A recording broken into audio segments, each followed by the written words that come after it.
السلام علیکم ورحمۃ اللہ وبرکاتہ۔ میرے معزز دوستو،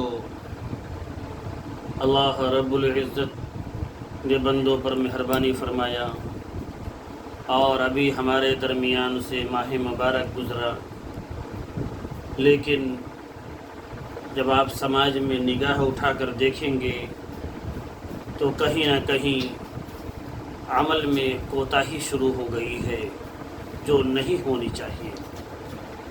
اسی لیے آج میں نے اپنا موضوع بنایا کہ اللہ کی مدد بندوں پر ہمیشہ ہوتی ہے۔ ہاں، یہ بات ہے کہ رمضان المبارک میں تھوڑا عمل بھی اللہ رب العزت بہت زیادہ انعامات سے نوازتے ہیں، اور بندہ بھی شوق میں اللہ رب العزت کی خوب عبادت کرتا ہے کہ اللہ خوش ہو جائے، قرآن پڑھتا ہے، نماز پڑھتا ہے، دعا کرتا ہے، توبہ کرتا ہے، گناہوں سے بچتا ہے، اور جو ہی رمضان ختم ہوئی اعمال میں کمی آ جاتی ہے۔ بہت بری بات ہے۔ یاد رکھیے، اللہ نے قرآن میں فرمایا فَاذْكُرُونِي أَذْكُرُكُمْ۔ اللہ فرماتے ہیں تم مجھ کو یاد کرو گے تو میں تم کو یاد کروں گا۔ اب اللہ کو بھول جائیں گے تو اللہ آپ کو کیسے یاد کرے گا؟ قرآن میں کمی آ گئی، نماز میں کمی آ گئی، نوافل میں کمی آ گئی، دعا میں کمی آ گئی، استغفار میں کمی آ گئی، جو ہمارے معاشرے میں ہے۔ اس لیے توبہ کیجئے، معافی مانگیے اور دوبارہ لوٹیے۔ کہاں؟ اللہ کے دربار میں۔ جس طریقے سے رمضان میں آپ کر رہے تھے، اللہ کی مدد بندوں پر ہمیشہ ہوتی ہے۔ ایسا نہیں کہ رمضان ختم ہوا مدد ختم ہو گئی، نہیں میرے بھائی۔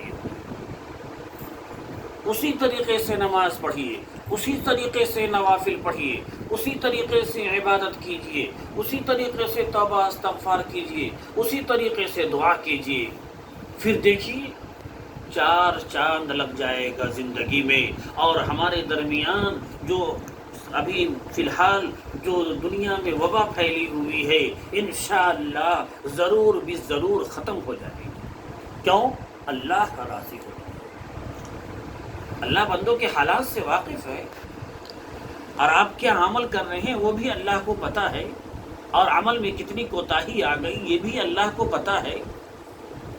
بہرکیف اس آیت سے پتہ چلا جو اللہ کو یاد کرتا ہے اللہ بھی اس کو یاد کرتا ہے، اور جس کو خدا یاد کرے گا وہ اللہ کا قریبی ہوتا ہے، اور جب اللہ کا قریبی ہو جائے گا، کیا دنیا، کیا آخرت، کیا کوئی معاملہ، انشاءاللہ سب جگہ آپ کے مسائل حل ہوں گے، اور آپ انشاءاللہ سرخرو رہیں گے، اور آپ کے ذریعے، آپ کی دعا استغفار توبہ کے ذریعے انشاءاللہ تمام لوگ فیض یاب ہوں گے، اور یہ برائیاں اور یہ جو وبا پھیلی ہوئی ہے ضرور بھی ضرور ختم ہو جائے گی۔ شرط ہے کہ آپ جس طریقے سے رمضان میں عبادت کر رہے تھے، جس طریقے سے رمضان میں قرآن پڑھ رہے تھے، جس طریقے سے رمضان میں آپ نفل پڑھ رہے تھے، جس طریقے سے آپ رمضان میں توبہ کر رہے تھے، جس طریقے سے رمضان میں استغفار کر رہے تھے، جس طریقے سے آپ ذکر لا الہ الا اللہ رمضان میں کر رہے تھے، جس طریقے سے دعا آپ رمضان میں کر رہے تھے، اللہ کے واسطے پورے سال کیجئے۔ کیوں؟ اللہ فرماتا ہے فَاذْكُرُونِي أَذْكُرُكُمْ۔ اللہ کو تم یاد کرو گے تو اللہ تم کو یاد کرے گا۔ ایک جگہ اللہ رب العزت قرآن میں فرمایا قُلْ إِن كُنتُمْ تُحِبُّونَ اللَّهَ، جو اللہ سے محبت کرتا ہے، فَاتَّبِعُونِي، اور محبت کا مطلب اتباع کرتا ہے، یعنی اللہ کی بات مان کر زندگی گزارتا ہے، نبی کی بات مان کر زندگی گزارتا ہے، تب اللہ فرما رہے ہیں فَاتَّبِعُونِي يُحْبِبُكُمُ اللَّهُ۔ جب اللہ سے محبت کرو گے اور نبی سے محبت کرو گے، اللہ کی مان کر زندگی گزارو گے، نبی کی مان کر زندگی گزارو گے، تو اللہ کیا پروانہ دے رہے ہیں؟ ہم بھی اس سے محبت کریں گے۔ ہم کیا چاہ رہے ہیں؟ اللہ ہم سے خلی محبت کرے۔ ہم اللہ سے محبت نہ کریں، نہیں میرے بھائیوں، یہ غلط فہمی ہے۔ آپ کو پہلے اللہ سے محبت کرنی ہوگی، آپ کو پہلے نبی سے محبت کرنی ہوگی، آپ کو اللہ کی بات مان کر زندگی گزارنی ہوگی، آپ کو پہلے نبی کی بات مان کر زندگی گزارنی ہوگی، تب جا کر اللہ رب العزت فرما رہے ہیں یحببکم اللہ، ہم اس سے محبت کریں گے۔ اور اللہ جس سے محبت کرنے لگے، دنیا کی کوئی ضرورت نہیں ہے، دنیا والوں کی ضرورت نہیں ہے، کیونکہ اللہ میرا راضی ہو گیا۔